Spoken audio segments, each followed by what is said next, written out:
નમસ્કાર, પ્રણામ, સ્વાગત છે તમારો એક નવા વિડીયોમાં। મિત્રો, આજની વાર્તા ખૂબ જ જ્ઞાનવર્ધક બનવાની છે, તો વિડીયોને અંત સુધી જરૂર જોજો અને પસંદ આવે તો આપણી ચેનલને સબસ્ક્રાઈબ કરજો। તો ચાલો શરૂ કરીએ આજની વાર્તા। છૂટાછેડા થયા પછી પત્નીએ 1 વર્ષ પછી પતિને એક પત્રમાં શું એવું તો લખ્યું કે વાંચનારની આંખો પણ ભીની થઈ જાય। વાંચો આખો ટૂંકો પત્ર। નિશાના છૂટાછેડાને આજે 1 વર્ષ પૂર્ણ થયું હતું, ત્યારે તેની લગ્ન જીવનની યાદો વાગોળતા તેણે તેના પૂર્વ પતિની સાથે વાત કરવાની ઈચ્છા થઈ આવી, પણ તેની હિંમત ચાલી નહીં અને એક પત્ર તેના પૂર્વ પતિને લખવાનું નક્કી કર્યું અને લખવાનું ચાલુ કર્યું અને લખ્યું। આપણો સ્વભાવ જ એવો થઈ ગયો હતો કે કોઈ પણ વાતમાં વાંધો હોય કે ન હોય, પરંતુ આપણે એ વાંધો શોધી લેતા હોઈએ છીએ અને માત્ર આટલું જ નહીં, આપણા કારણે ઘરનું વાતાવરણ પણ તંગ બની જતું। વાત આપણી કરું તો ઘરના સભ્યો અને વડીલો કે જે મને તેની દીકરી ગણતા હતા તે પણ ફફડી ઉઠતા, પરંતુ આ બધું વિચારીને હવે શું ફાયદો થવાનું હતું? તે તો થઈ ગયું। શરૂઆતમાં તો હું તને ખૂબ જ ધિક્કારતી, ખૂબ જ નફરત કરતી, પણ સમય વહેતો રહે છે, તે માણસના વિચાર પણ બદલતા રહે છે અને માણસ પણ બદલતો રહે છે, અને આજે હું મારા હૃદયમાં રહેલી નફરત અને ધિક્કારને ભૂલીને બદલાયેલી લાગણી સાથે આ પત્ર લખું છું અને કાયમને માટે એક શ્રેષ્ઠ જીવન સાથી તરીકે તમને યાદ કરતી રહીશ, કારણ કે જિંદગીમાં સારા દિવસોની સાથે ખરાબ દિવસો પણ આવે છે અને સારા દિવસો યાદ રાખી અને જીવનને બગીચા જેવું સુંદર બનાવવું એ પણ આપણા હાથમાં હતું। આજે આપણા છૂટાછેડાને 1 વર્ષ પૂરું થયું છે, પરંતુ આપણા લગ્ન જીવનના 7 વર્ષમાં છેલ્લું 1 વર્ષ બાદ કરતાં પહેલાંના 6 વર્ષ આપણી જિંદગીને ખૂબ જ માણી છે।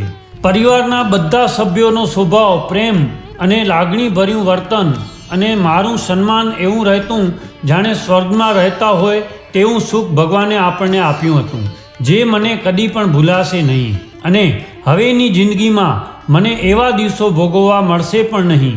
છેલ્લા 1 વર્ષમાં કોણ જાણે શું થયું કે આપણી જિંદગીમાં રોજે રોજ કાંઈ ને કાંઈક વાતને લઈને આપણા સંબંધો વણસી ગયા અને અંતે ના થવાનું થયું અને આપણે બંને 1 વર્ષ પહેલાં છૂટા પડ્યા અને આપણી જિંદગીને હર્યા ભર્યા બગીચામાંથી બેકાર રણ જેવી બનાવી દીધી હતી।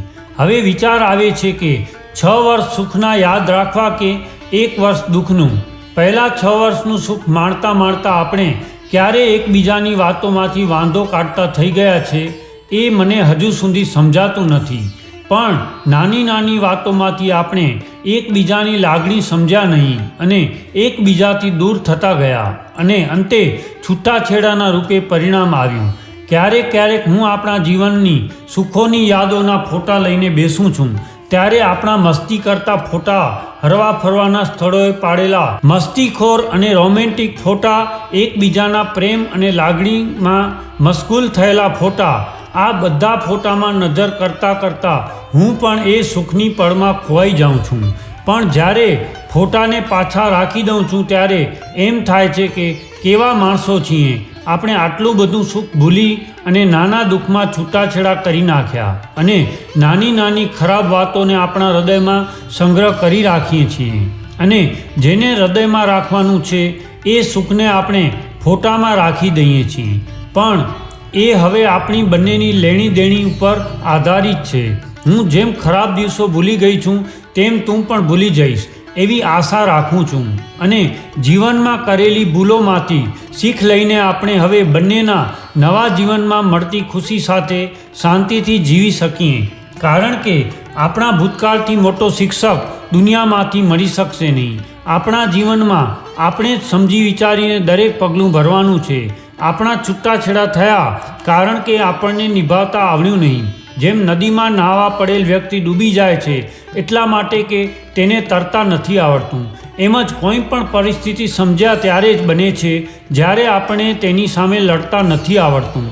જો આ વાત મિત્રો તમને પસંદ આવી હોય તો વિડીયોને જરૂર શેર કરજો। જય શ્રી કૃષ્ણ।